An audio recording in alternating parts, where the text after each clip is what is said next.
राष्ट्रवादीच्या विलिनीकरणाच्या चर्चांवर रोहित पवार यांचं स्पष्टीकरण।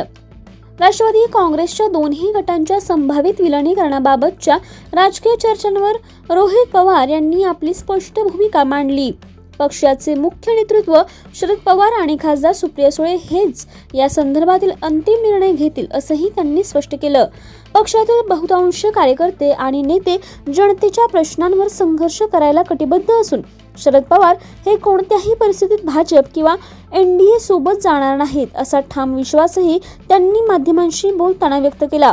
विलिनीकरणाच्या मुद्द्यावर सध्या कोणतीही घाईघाईने निर्णय घेण्याची परिस्थिती नसून योग्य वेळ आल्यावरच अधिकृत भूमिका मांडली जाईल असंही त्यांनी स्पष्ट सांगितलं। पवार साहेबांनी स्पष्ट केलेले आमचे दोन्ही पक्ष एकत्रित येणार नाही। दोन्ही राष्ट्रवादी विलिनीकरणाच्या चर्चा सध्या सुरू आहे।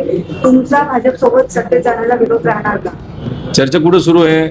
भाजपला वाटते म्हणून ते चर्चा सुरू करतात, नाही तर कुठल्या तरी दुसऱ्या पक्षाला वाटतं म्हणून चर्चा सुरू करतात। पवार साहेबांनी स्पष्ट केलेले आमचे दोन्ही पक्ष एकत्रित येणार नाही।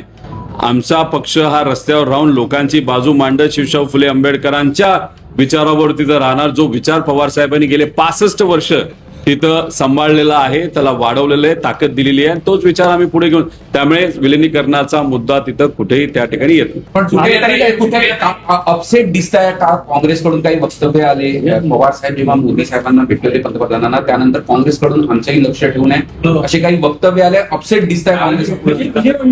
नाही, पवार साहेबांबद्दल कुणीही काँग्रेसमधून बोललेलं नाही। विषय एवढाच आहे की जेव्हा महाराष्ट्रामध्ये मुख्यमंत्री